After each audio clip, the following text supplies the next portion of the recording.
Bonjour, bonsoir. Alors, je ne sais pas où on nous filme, mais en tout cas, bonjour à ceux qui sont devant nous en présentiel pour ce, je crois, dernier atelier de la journée. Bonsoir également à ceux qui sont connectés en ligne, parce que nombreux ont pu se joindre à nous ce soir grâce à la distance. Voilà, donc je vais me présenter rapidement et puis introduire les intervenants de ce soir sur l'atelier que vous êtes inscrits.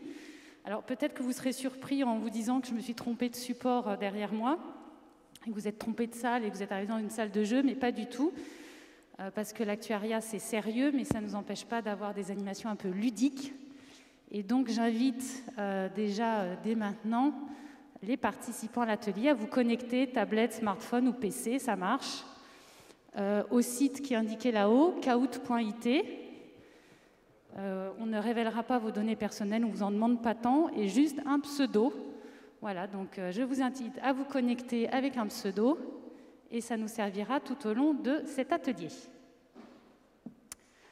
Alors, le temps que vous trouviez le site et le pseudo que vous allez choisir, donc je fais preuve déjà à votre imagination, c'est une soft skill de l'actuariat, l'imagination. Donc voilà, les premiers arrivent. Donc je vais en profiter pour présenter les différents intervenants. Je finirai par moi, c'est quand même plus poli. Alors tout d'abord, nous sommes les dignes représentatrices de Foresides, donc le cabinet de conseil en actuariat notamment, et de la compagnie AXA France.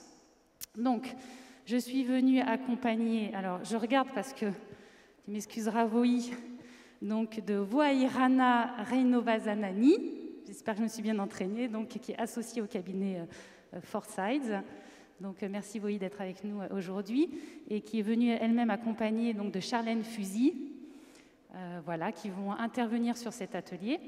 Et moi-même, donc Astrid Vromont, je suis accompagnée de Valérie Gabot. Donc moi-même, je suis responsable de l'offre prévoyance individuelle chez AXA France. Et Valérie est en particulier responsable de la partie actuariat et technique de ces offres. Et dans prévoyance individuelle, vous l'aurez compris, il y a les contrats emprunteurs, mais pas les contrats santé. D'où aussi la présence de Foresides à nos côtés aujourd'hui. Voilà, donc c'est bien, ça se connecte. En même temps, ça permet de voir qu'il y a aussi autant de monde connecté que dans la salle. Donc vous pouvez... on va attendre encore quelques secondes. Je vois que vous faites preuve d'imagination. Toto est très présent dans les ateliers d'actuariat et de tout type d'ateliers. D'ailleurs, on le retrouve souvent, il nous suit régulièrement. On va essayer d'attendre au moins les 20 participants, si vous êtes d'accord. Et puis, on commencera, pour vous mettre en forme, parce qu'on a bien conscience qu'à 18h presque, ce n'est pas toujours évident. On commencera par une petite question facile. Ah, on a perdu un joueur. Ah, ça, c'est la première fois que ça nous arrive.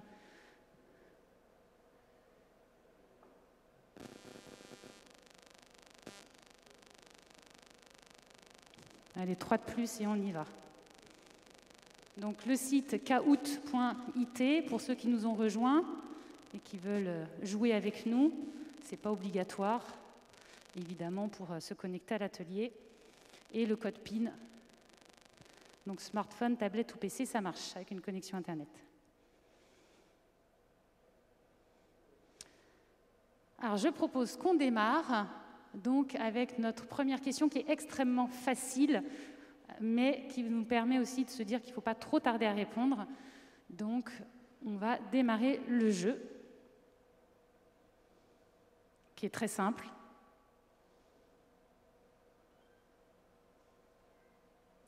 Et donc, la première question, en un mot, qu'est-ce que vous attendez de cet atelier? Parce que vous ne croyez pas qu'on allait bosser seulement toutes les 4. Alors, vous avez un petit chronomètre à gauche. Il vous reste 17 secondes pour jouer quand même.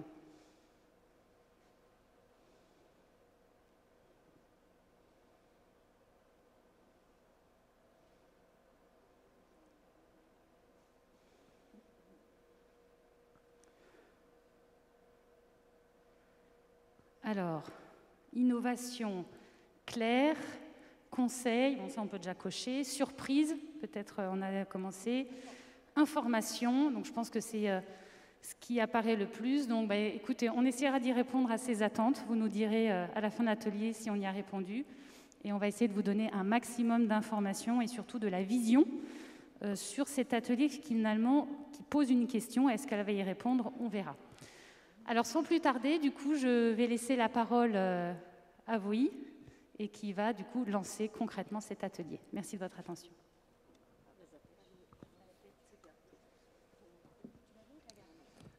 Je pense que c'est Charlène qui va garder. Donc résiliation à tout moment en assurance emprunteur. C'est ce thème qu'on a choisi aujourd'hui d'aborder avec vous et on avait souhaité en fait commencer l'atelier par se mettre un peu en situation et en tout cas vous indiquer pourquoi on a choisi ce thème. En fait, on pense, comme beaucoup d'entre vous, qu'on a constaté, ou tout au moins on a l'impression que ces dernières années, il y a eu beaucoup d'évolutions réglementaires, hein, donc notamment concernant le périmètre de la prévoyance et la santé, et donc l'emprunteur qui, pour moi, fait partie de la prévoyance. Et c'est toutes ces dispositions qui ont été prises, en fait, ont pour motivation, ont pour vocation de protéger les assurés. Alors, bien sûr, il y a eu Solvabilité 2, mais il y a eu beaucoup de dispositions sur donc, le périmètre qu'on aborde ensemble aujourd'hui, avec notamment la résiliation infra-annuelle en santé, par exemple, tout ce qui est protection de la clientèle avec notamment les documents d'information qui sont devenus obligatoires, 100% santé qui sera abordé plus profondément aujourd'hui, etc. Et en fait, il y a eu toutes ces dispositions, mais quand même, ce qu'on se dit, c'est que ces évolutions ont vocation à protéger les assurés, à favoriser les assurés, mais quelque part, les retombées positives, c'est quand même une conclusion, en tout cas un constat ou une impression qui est assez fortement partagée. Les retombées positives vers les assurés, on n'a pas vraiment l'impression que en fait, les différentes législations ont atteint leur vocation. Alors pourquoi? Bon, il y a différentes raisons certainement, hein, mais en tout cas, et c'est ce qu'on décrira, illustrera et puis interrogera pour la partie emprunteur aujourd'hui, c'est que quelque part, hein, aussi bien le comportement des assurés que les comportements des assureurs hein, ne sont pas conformes en fait hein, avec ce que ceux qui font les législations et ceux qui imposent les réglementations pensent au moment où ils mettent en place les nouvelles règles. Donc là, on va continuer l'introduction avec donc un peu une description du périmètre concerné par notre présentation et également une frise hein, sur de quelle réglementation et quel volume on parle aujourd'hui. Et donc effectivement, dans ce cadre, nous nous sommes posés les questions suivantes. C'est de quels éléments l'actuaire finalement doit tenir compte pour modéliser et analyser ces risques, et ce d'un point de vue actuariel, mais également comportemental et économique, et puis comment l'actuaire peut éclairer la décision sur ce type de mesures. Donc nous avons choisi d'illustrer ces problématiques à travers deux exemples. Le 100% santé qui a été mis en place en 2019 et sur lequel nous vous ferons un rapide retour d'expérience, suivi d'un débat autour de la possibilité de mise en place d'une résiliation infra-annuelle en emprunteur dans le futur. Alors, pour resituer un tout petit peu le contexte, nous rappelons ici quelques éléments chiffrés issus des données clés de la FFA en 2020. Donc, sur la partie santé, la santé, elle représente presque 39 milliards d'euros de chiffre d'affaires en 2020, répartis à peu près à 50% entre collectifs et individuels, et 50% de ce chiffre d'affaires concerne des contrats souscrits auprès de mutuelles. Je laisse Valérie sur les quelques chiffres emprunteurs. Donc sur la partie emprunteur, en fait, au niveau du volume, on voit bien qu'on est en 2020 aux alentours donc, de 10 milliards. Ce qu'on peut observer, c'est qu'il y a une évolution entre 2018 et 2019.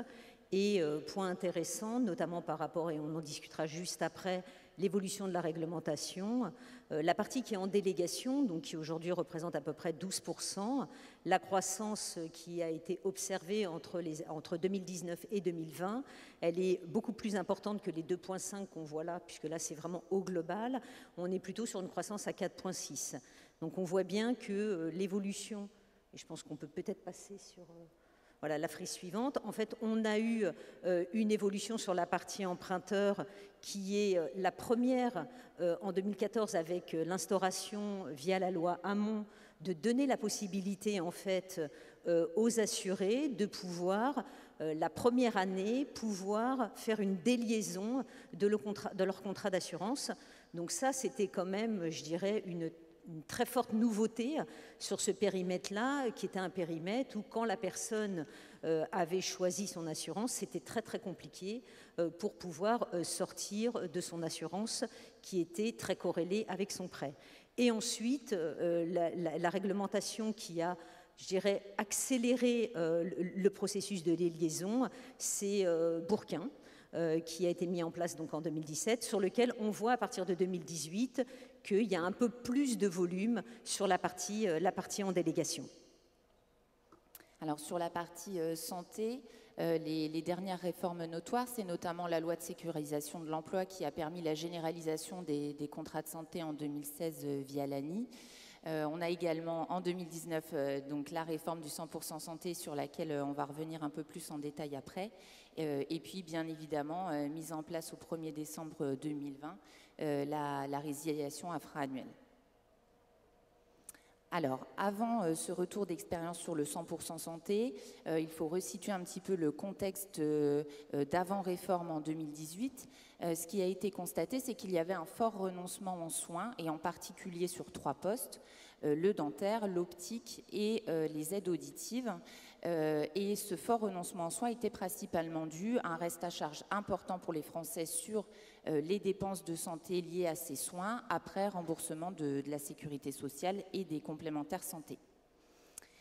Le gouvernement a donc décidé de mettre en place cette réforme du 100% santé en permettant aux assurés d'accéder à un panier de soins sans reste à charge sur ces 3 postes, et ce en associant les différents acteurs du monde de la santé à travers 4 axes: la modification des nomenclatures, le plafonnement des prix de vente, la révision progressive des bases de remboursement et l'aménagement du contrat responsable. Donc pour chacun de ces postes, il y a des paniers de soins qui ont été définis, et le premier panier de soins qu'on peut observer, c'est ce fameux panier 100% santé qui permet un reste à charge nul pour l'assuré, et ce grâce à une augmentation de la prise en charge de la sécurité sociale et de l'assureur, et ou de la mise en place de prix limites de vente par les professionnels de santé. Ensuite, on a des paniers de soins qui sont ou à tarifs maîtrisés avec des prix limites de vente également, ou des tarifs libres. La mise en place de cette réforme, elle a été progressive. Elle a commencé en 2019 avec certaines mises en place de prix limites de vente et de revalorisation de BR, pour atteindre un 100% santé en optique et sur une partie du dentaire en 2020, puis un 100% santé complet sur les 3 postes en 2021. Alors, dès les premiers instants de cette réforme, il y a un certain nombre d'analyses d'impact qui ont été menées chez les assureurs, chez les courtiers, dans les réseaux de soins.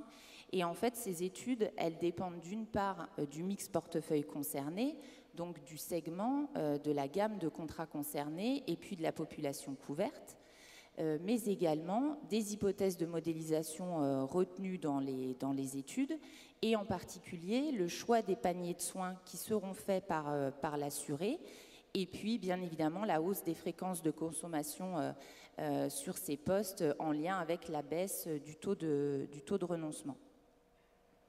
Alors sur cette slide, on vous présente quelques-unes des études menées, et notamment celle du réseau de soins Carte Blanche, qui estimait un surcoût de la réforme pour les complémentaires santé de plus d'1 milliard d'euros, dont 500 millions d'euros en dentaire, ce qui était corroboré par une étude de la Caisse nationale d'assurance maladie. Le courtier Mercer nous donnait son point de vue en termes d'impact sur les cotisations des contrats, impact qui pouvait varier de 9% pour les contrats entrée de gamme à 1,6% pour les contrats haut de gamme. Et enfin, E.ON, dans l'Argus de l'assurance, nous présentait son étude en termes d'impact sur les S sur P. Et s'il pouvait considérer que... donc, je crois que c'est là qu'il y a une petite coquille dans la slide au global. Mais donc, s'il pouvait considérer que pour des contrats à garantie élevée, il pourrait générer une économie, bien finalement, pour des garanties faibles, il y aurait de fortes évolutions sur la sinistralité et une réelle inflation pouvant aller jusqu'à 20%. Et puis, bien évidemment, il y a eu de nombreux mémoires d'actuariat sur le sujet. Et toutes ces études, de manière un petit peu générale, ont pris pour hypothèse des taux de recours au panier de soins correspondant à ceux anticipés par le gouvernement.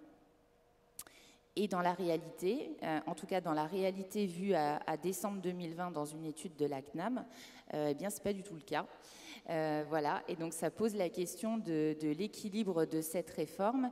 Alors, équilibre qui est tout de même perturbé par les rattrapages de soins post-Covid, hein, comme le décrit une étude conjointe de la FFA, du CETIP et de la FNMF sur le premier semestre 2021. Et qui prévoit une perte de 900 millions d'euros dans les comptes des différents organismes complémentaires d'assurance maladie.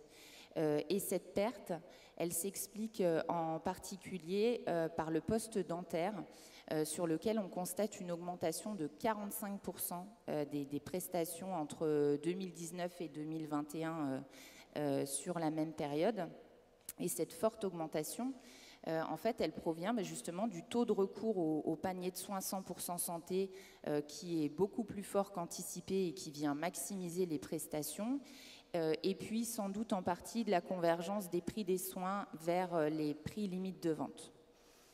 Sur la partie audiologie, la réforme elle a été finalisée seulement en début 2021, mais il y a tout de même une étude du syndicat des audioprothésistes en 2021 qui a noté 68% d'équipements en plus entre 2019 et 2021, dont un taux de recours au panier 100% santé doublé par rapport à l'anticipé, presque 40% au lieu d'un objectif à 20%. En contrepartie, sur le poste optique, ce poste optique qui devait générer des économies pour compenser les surcoûts en dentaire et en audio, eh bien, sur ce poste optique, les taux de recours au panier 100% santé, eh bien, ils sont plus bas qu'anticipés. Il y a notamment une étude de la Direction générale de la consommation, la concurrence et la répression des fraudes qui a été lancée envers les opticiens potentiellement présumés de ne pas suffisamment présenter les dispositifs 100% santé.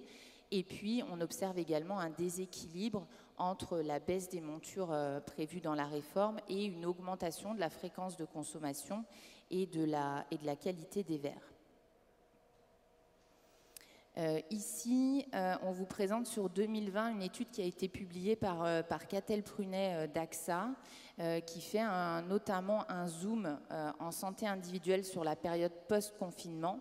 Et ici, on voit bien la déformation de sinistralité sur les 3 postes concernés par la réforme du 100% santé, donc le dentaire, l'optique et les aides auditives. Sur la partie santé individuelle, les impacts ils sont un petit peu moins marqués, mais on observe quand même bien le décrochage des aides auditives et le dentaire dans une moindre mesure. Oui, rapidement sur l'infra-annuel. Bon, oui. Rapidement. Ah oui, rapidement, très bien. Rapidement, pour conclure, on ne pouvait pas quand même vous faire ce retour d'expérience sans parler de la résiliation infra-annuelle, réforme mise en place au 1er décembre 2020 sur laquelle on a assez peu de recul, mais les courtiers ont tiré de premiers enseignements de cette réforme à réavis. Et la conclusion générale, c'est que ça touche beaucoup plus l'individuel que les collectives. Et si cela permet une commercialisation un petit peu plus souple, pour autant, ça a un réel impact en termes d'équilibre technique sur la mutualisation des risques du fait du turnover des portefeuilles. Voilà, pour le 100% santé. Merci Charlène. Évidemment, il y aura un temps de questions-réponses à la fin de l'intervention, donc préparez vos questions. Alors, en termes de questions, de nouveau, on va revenir sur notre petit jeu Kahoot. Donc, pour ceux qui nous ont rejoints, vous pouvez vous connecter donc, à kahoot.it et vous créer un pseudo pour participer à ce petit quiz. Parce que finalement, pour comprendre le débat, il faut bien comprendre pourquoi on a voulu comparer le 100% santé et l'emprunteur. Donc, qu'est-ce qui fait que ça se rapproche en termes de problématiques, mais peut-être aussi bien comprendre les points de différenciation pour finalement conclure est-ce que le 100% santé est une bonne expérience sur laquelle s'appuyer en prévision de la résiliation infra-annuelle en emprunteur, qui, je ne le rappelle, n'est pas encore entrée en vigueur et même votée à ce jour. Donc, on va basculer donc, sur le quiz suivant. Donc, je vous rappelle, il y a un petit chrono pour répondre. Donc, qui est le leader du marché de l'assurance emprunteur aujourd'hui? Donc, une réponse possible. Les assureurs traditionnels, les assureurs-banquiers, les IP, les mutuelles. Je vois des yeux qui s'écartent. Vous pouvez jouer à distance aussi, hein, sur tablette et smartphone. Donc, assureurs traditionnels ou assureurs-banquiers, écrasante majorité sur assureurs-banquiers, oui, vous avez raison. Aujourd'hui, c'est un marché qui est détenu majoritairement par les banques, donc les assureurs-banquiers, que ce soit en offre collective ou individuelle. Et en deuxième lieu, les assureurs traditionnels. Donc, on se partage ce marché, mais clairement pas à parts égales. Comme vous l'a indiqué Valérie, aujourd'hui, les assureurs traditionnels occupent à peu près autour de 10% du marché. Donc, tout assureur confondu, donc c'est très peu. Ensuite, petite question suivante. On y va. Alors, plusieurs réponses possibles. Qui choisit les garanties sur un contrat emprunteur? L'assuré, qui va le souscrire, la banque, le conseiller en assurance, quand il y en a un, ou bien aucun des trois?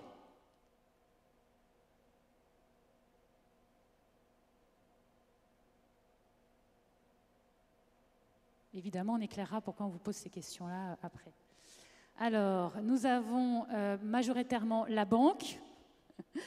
Oui, mais la banque, on verra, elle ne peut pas choisir toute seule non plus. L'assuré, évidemment, il signe en bas de la feuille et du contrat. Et le conseiller d'assurance, est-ce qu'il choisit vraiment ou est-ce qu'il conseille? Mais vous avez raison, c'est au moins un des trois et on reviendra en détail tout à l'heure. Et on verra en quoi ça a son importance en emprunteur. Troisième petite question. Rapide, vrai ou faux, est-ce qu'il y a une sélection médicale pour souscrire un contrat en assurance santé? Donc pour ceux qui ne savent pas, hein, c'est un questionnaire où on vous demande votre état de santé sur des questions larges ou précises, voire même on vous demande de passer quelques tests médicaux de type test sanguin, cardio. Donc faux, effectivement, la bonne réponse donc c'est faux, il n'y a pas de sélection médicale en assurance santé. Et on verra si c'est un point commun ou un point de différenciation avec l'emprunteur. Et je crois que c'est la quatrième et dernière question. Les contrats santé et emprunteurs sont-ils facultatifs, obligatoires, comme un contrat auto, ou les deux?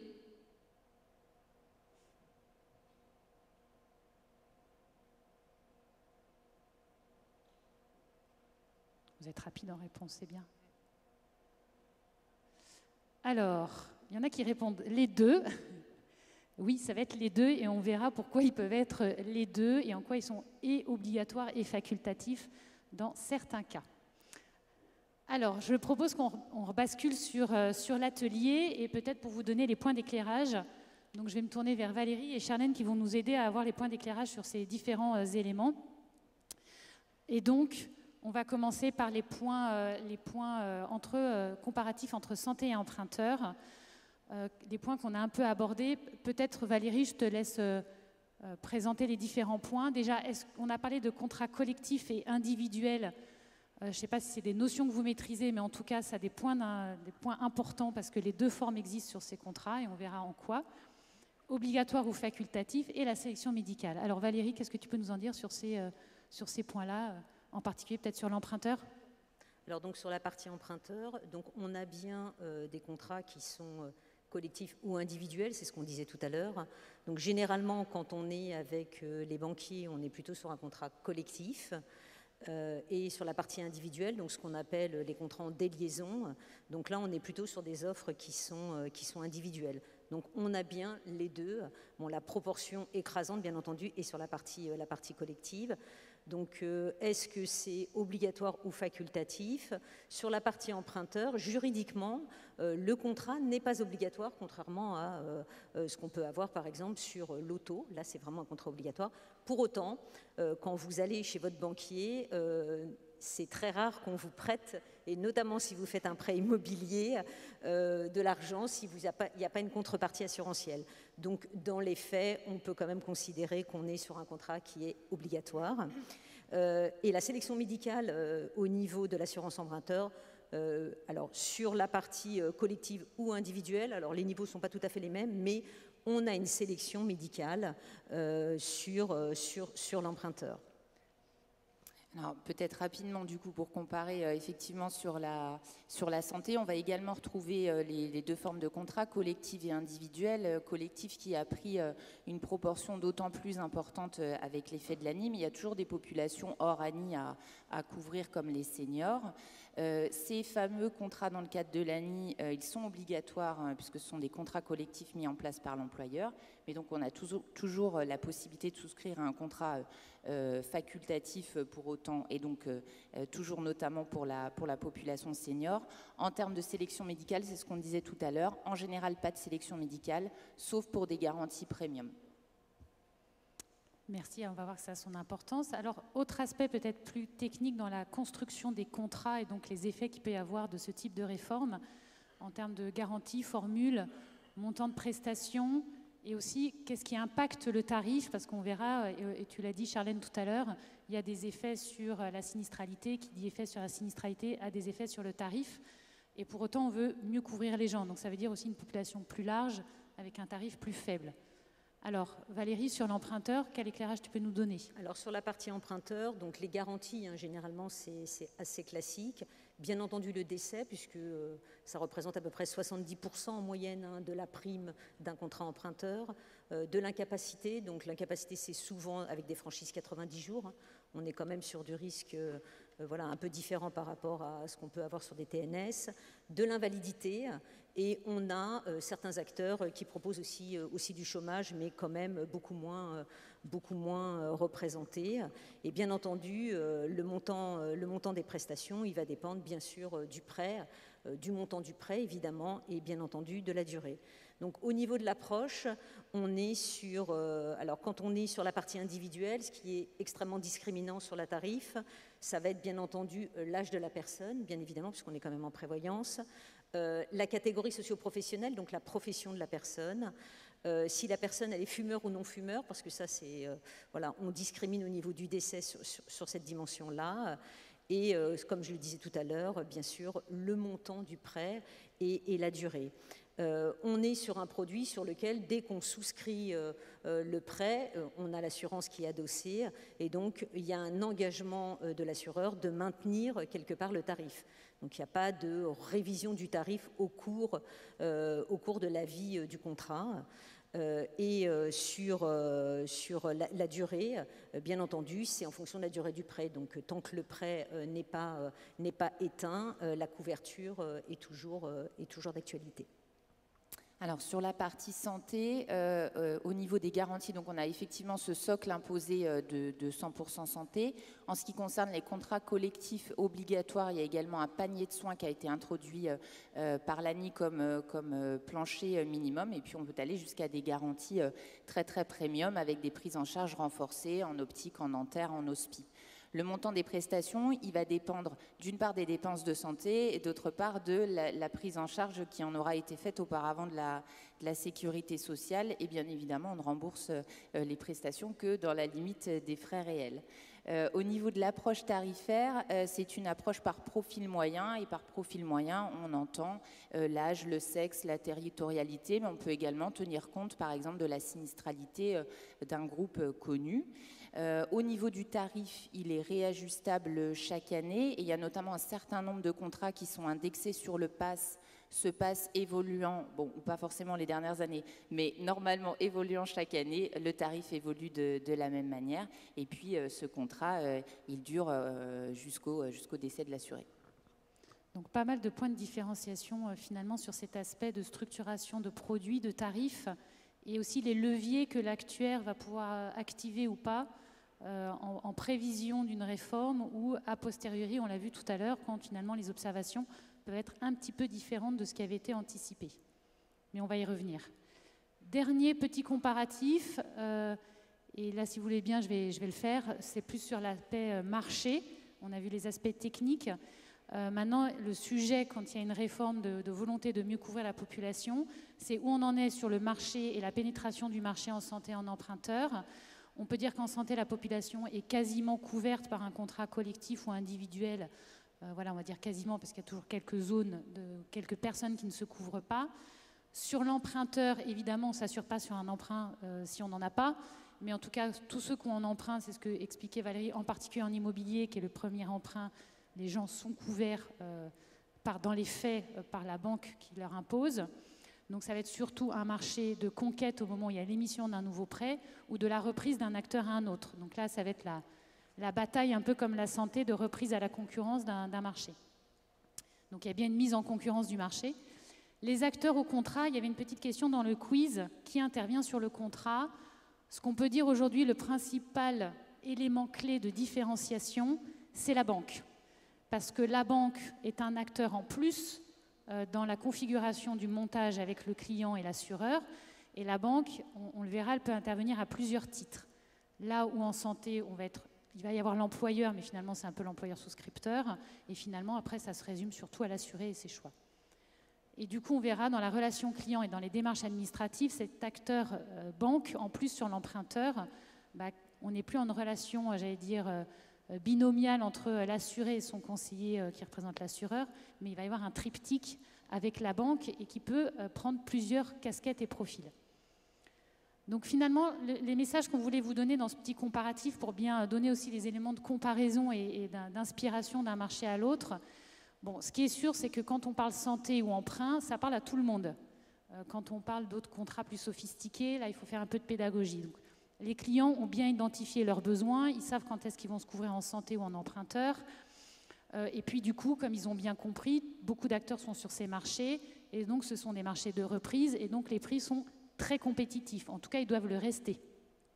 Et notamment sur ces marchés où les courtiers sont très présents, et donc la compétition est permanente et rude. Sur l'emprunteur, dans ce marché compétitif, il va y avoir quand même 3 points clés qui vont ralentir cette mise en compétition. Le premier, je l'ai dit, c'est l'intervention d'un troisième acteur qui est la banque, qui finalement peut être aussi l'assureur, qui va être aussi le conseiller du client, notamment sur ses emprunts et plus globalement sur son patrimoine, voire le conseiller d'assurance, et qui va être le bénéficiaire du contrat. Parce que dans un contrat emprunteur, si l'assuré décède ou tombe malade, c'est bien la banque qui va percevoir la prestation du contrat en premier ressort pour financer l'emprunt. Ce qui n'existe pas sur un contrat santé. Donc, vous voyez bien déjà, pour changer d'acteur dans le cas d'une résiliation, il faut que la banque, elle accepte la résiliation autant que banque, c'est-à-dire je veux m'assurer que le client est toujours bien assuré par rapport au crédit que je lui fais, mais également en tant que bénéficiaire, et un bénéficiaire acceptant le contrat, il faut qu'il ait son accord. Donc ça met un peu d'administratif dans la relation et la résiliation. Ensuite, il y a ce que j'appelle un coût à l'entrée. On l'a vu, en emprunteur, il y a une sélection médicale, il n'y en a pas en santé. Ça veut dire quoi? Ça veut dire que quand on est jeune, comme tous les visages que je vois dans la salle et que je devine derrière la caméra, on peut changer facilement d'assureur parce qu'on va répondre à 5 questions faciles et puis on va nous accorder l'assurance.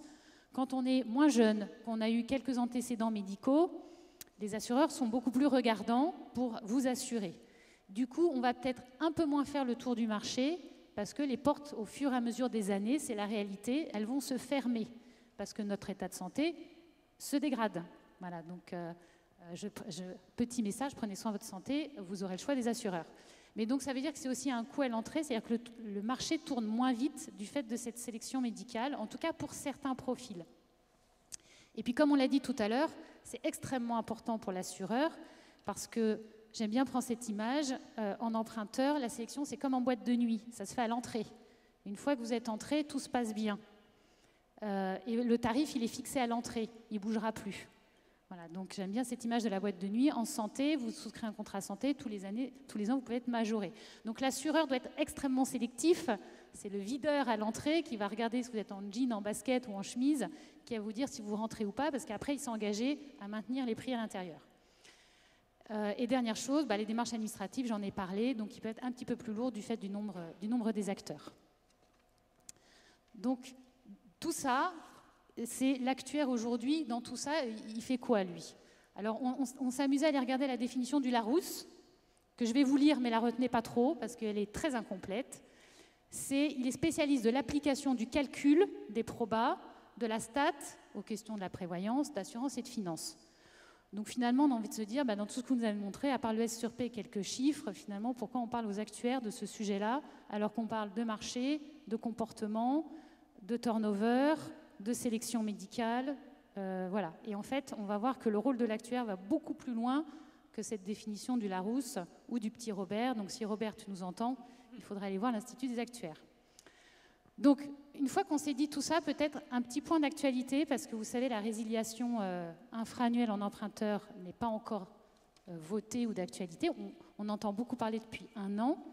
Pour autant, il y a beaucoup de textes, de projets de loi qui sont soumis en ce moment. Et il y a le CCSF, peut-être Valérie, qui tout dernièrement, il y a même pas 1 mois, a émis déjà un avis sur le sujet. Donc en fait, le CCSF, donc comme il l'avait déjà fait l'année dernière, donc souhaite qu'il y ait le plus de transparence possible pour bien entendu l'assuré et donc permettre une meilleure concurrence et faciliter la déliaison en fait au niveau des contrats entre souvent les banquiers versus les contrats individuels. Donc là, l'avis du CCSF, donc, qui ne reprend pas l'ARIA dans son avis, mais nous demande clairement à l'ensemble des acteurs, que ce soit les banquiers assureurs et les acteurs en délégation, de bien rappeler tous les ans que la personne, elle peut résilier à échéance anniversaire, donc ça c'est ce que permet Bourquin, et donc il est impératif de bien le rappeler. Elle va mettre un petit peu plus de pression aussi sur les banquiers assureurs sur le fait qu'il faut bien respecter le délai de 10 jours pour pouvoir permettre la déliaison.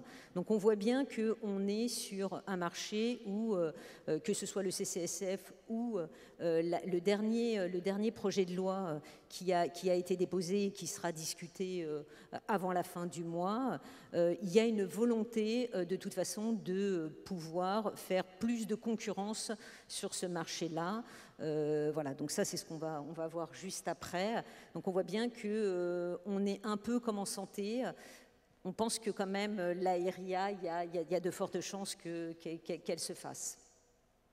Alors justement, pour ouvrir peut-être un peu le débat, donc on a vu les points communs, points de différenciation. Charlène, tout à l'heure, nous parlait du mix portefeuille, qui était un élément que l'actuaire prenait en compte dans la tarification du 100% santé. Là, finalement, sur l'emprunteur, on n'est pas dans une problématique de panier de soins ou de garanties qui vont être revues. Les garanties vont rester les mêmes, globalement. Donc finalement, qu'est-ce qu'on peut déjà anticiper, c'est vraiment une prévision, Valérie, sur les portefeuilles. Est-ce que c'est un sujet, on l'a dit, de mise en concurrence au niveau des affaires nouvelles, ou est-ce qu'on peut aussi anticiper des impacts sur les portefeuilles, et je le rappelle, sur les portefeuilles sur lesquels on ne change pas le tarif en emprunteur. Donc qu'est-ce qui va se passer sur nos portefeuilles? Qu'est-ce qui peut se passer? Voilà, ce qu'on peut déjà facilement anticiper, c'est que on est sur des portefeuilles où, contrairement avec la santé, où il y a la possibilité de retarifer, donc si la RIA se met en place, donc c'est la résiliation à tout moment. Donc comme le disait tout à l'heure Astrid, c'est les bons risques qui vont sortir, donc les gens qui ont plutôt moins de 45 ans, pas de problématique de santé, et donc ça va créer quelque part un déséquilibre par rapport à la mutualisation qu'on pouvait opérer, que ce soit sur les âges, mais aussi les gens risqués ou non risqués. Voilà, donc ça c'est le premier point, donc il va y avoir un sujet sur les portefeuilles, donc sans possibilité d'aller récupérer de la ressource, hein, puisqu'on ne le peut pas sur la partie emprunteur. Donc ensuite, voilà, on va avoir un sujet sur la pression commerciale parce que, et c'est ce qu'on voit déjà un peu à mon avis avec la santé, comme les portefeuilles tournent, il y a nécessité de vouloir conserver aussi les portefeuilles. Donc il va falloir être dans une démarche commerciale un peu plus agressive. Donc va se poser le sujet de dire j'ai des durations plus courtes, donc comment est-ce que je vais amortir aussi mes frais d'acquisition, hein, puisque contrairement à la santé, on a de la sélection, donc c'est un petit peu plus coûteux au niveau de l'acquisition de ces affaires-là. Donc on a aussi ce sujet-là qui va se poser. On a un sujet qui est un sujet très très spécifique à l'emprunteur. On a ce qu'on appelle la convention AERAS, donc il y a l'engagement, je dirais, des acteurs assurantiels sur l'emprunteur de prendre les risques aggravés. Donc si demain on commence à avoir des déséquilibres au niveau des résultats de ces portefeuilles-là, il y aura certainement aussi un sujet. Donc on a le droit à l'oubli, hein, ça concerne plutôt les pathologies cancéreuses, mais on a aussi cette fameuse grille de référence qui permet de normer quelque part la prise de pathologies un peu risquées. Donc voilà, donc est-ce qu'on pourra continuer, je dirais, à pouvoir augmenter ces pathologies avec la mise en place de l'ARIA?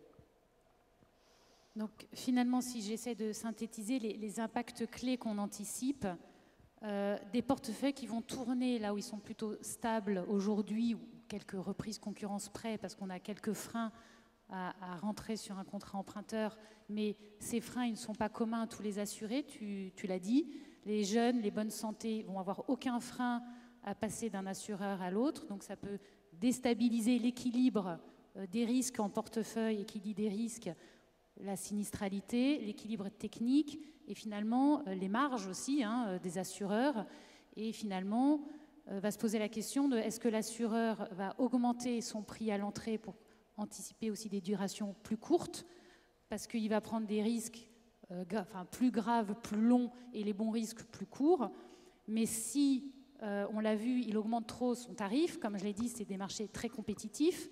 À côté de ça, il faut quand même renouveler les portefeuilles et donc ça ne va pas aller dans le sens de la pression commerciale et de rester compétitif sur ces marchés. Donc on peut anticiper, j'allais dire, un peu un déséquilibre tarifaire sur le marché ou peut-être créer un peu d'emphase, mais qui dans la durée, les actuaires du marché, j'allais dire quelle que soit l'entreprise ou l'institut pour lequel ils travaillent, devraient être vigilants parce qu'on sait que quand on est agressif trop longtemps, au bout d'un moment, il y a un déséquilibre qui se crée.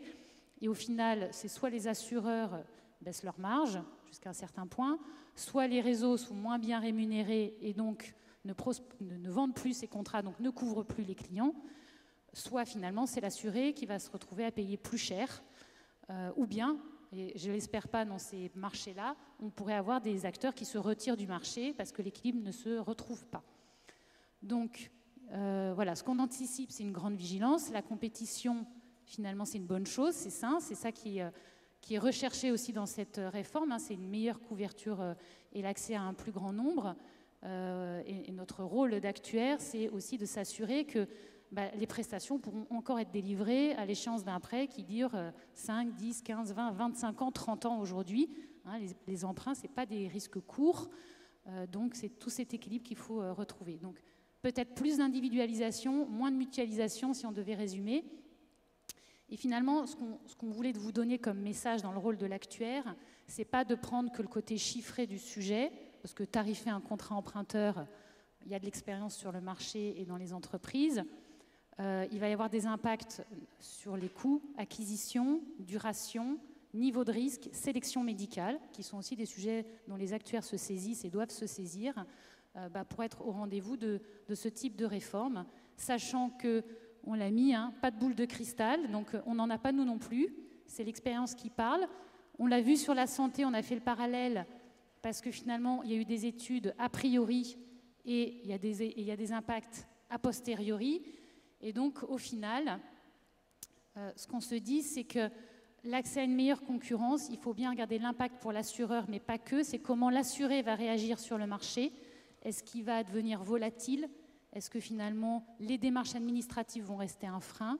comment chaque acteur va se positionner agressivement, se retirer, comment les distributeurs vont se positionner, les courtiers, les agents, les commerciaux, et à quel prix ils vont continuer à adresser ce marché. Donc on voit bien que c'est un ensemble de choses à prendre en compte, pas seulement des éléments techniques, mais aussi des éléments de comportement stratégique d'entreprise, financiers, des comportements d'assurés et des comportements aussi de marché, de la concurrence et d'acteurs entre nous, avec toujours, heureusement, des regroupements comme les conventions AERAS pour être sûr qu'il y a une certaine forme de solidarité aussi qui s'opère, qui est quand même l'enjeu de notre métier. Alors peut-être Voï, l'actuaire dans tout ça, finalement, est-ce que la définition du Larousse, donc c'était les calculs de Proba et la Stat, est-ce que c'est ça qu'on attend des actuaires demain dans ce genre de réforme? Alors, vous avez déjà tout dit, hein, toutes les trois. Je pense qu'on peut juste reprendre en 3 mots. Alors, effectivement, il y a les modélisations mathématiques, mais pas que, dans le sens où il faut peut-être donner, il faut certainement donner un sens aux modélisations mathématiques. On en a beaucoup parlé d'ailleurs ce matin. J'ai eu une pensée pour notre présentation d'aujourd'hui, parce qu'à la table ronde de ce matin, il y a un terme qui est revenu plusieurs fois, qui est la modélisation du comportement. Et cette modélisation du comportement est d'autant plus importante aujourd'hui, parce que bon, ça a toujours été important pour les changements réglementaires, mais ça va être bouleversé par donc, le contexte Covid et le contexte difficultés économiques, etc., aujourd'hui qui se présentent, et donc le monde d'hier et d'aujourd'hui, ça n'a plus rien à voir. Donc quelque chose, il y a les soft skills qu'on doit avoir pour sentir et puis pour modéliser en tenant compte de ces éléments-là, et également d'accompagner en fait tout ce qui est contexte réglementaire dans leur mise en place. Pour illustrer un petit peu, je pense que c'est le hasard, ou peut-être pas le hasard, je suis mauvaise langue, mais il y a quelque chose que je trouve très bien, c'est la mise en place progressive pour tout ce qui est protection sociale complémentaire des fonctionnaires. Alors c'était volontaire ou pas, mais en tout cas, ça aura pour vertu de laisser aussi bien aux techniciens actuaires, qui doivent se doter de leurs soft skills, de prendre en considération au fur et à mesure la vraie vie, en fait, hein, les comportements. Merci Voï. Alors, comme l'heure tourne, il y en a peut-être qui ont des contraintes, je vous propose une dernière question à travers notre quiz Kahoot, et ensuite, on vous laisse la parole si vous avez des questions. Donc, dernière question, en tout cas la nôtre, et après ce sera le tour des vôtres. Comment évalueriez-vous cet atelier? Donc, hyper intéressant, c'était trop court. J'ai appris des choses, j'ai passé un bon moment. Bof, en même temps, je n'avais rien de mieux à faire. Ou bien, de quel atelier parliez-vous? Voilà, donc ceux qui se sont endormis, c'est le moment de se réveiller et de répondre au quiz. Et merci de votre retour par avance. Et préparez vos questions.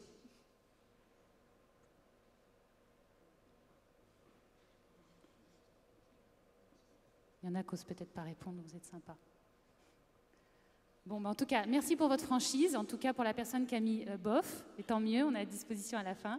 Et tant mieux si on a appris des choses. Je rappelle, dans le nuage de points, vous cherchiez de l'information, donc j'espère que vous en avez trouvé un minimum. Et maintenant, si vous voulez prendre un peu de temps pour les questions-réponses, on a encore un peu de temps, nous, devant nous. Donc, n'hésitez pas à lever la main, je vous laisse un micro où on essaiera de tendre l'oreille.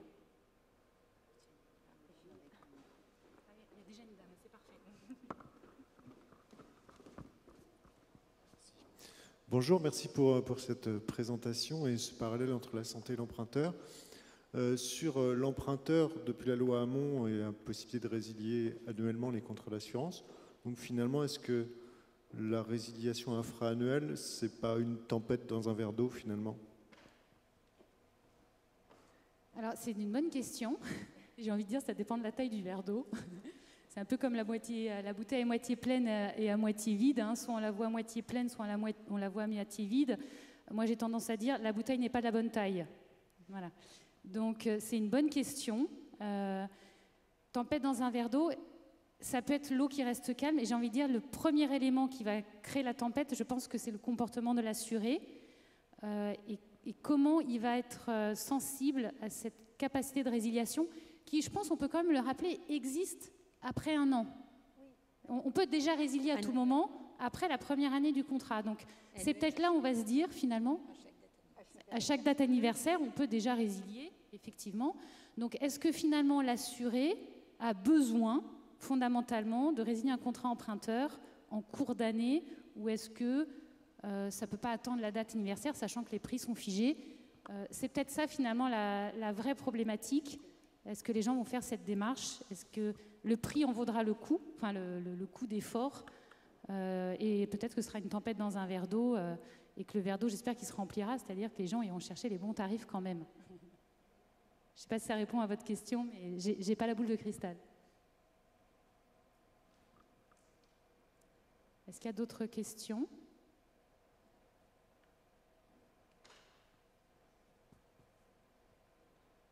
Non, pourtant, la première est toujours la plus dure, elle a été posée, donc je vous remercie.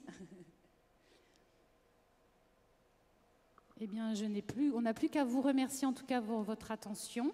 Merci également pour ceux qui nous ont suivis à distance, qui n'ont pas pu poser leurs questions. En tout cas, vous avez nos noms. Je crois que les supports seront communiqués, donc vous pourrez reprendre tout ça à tête reposée.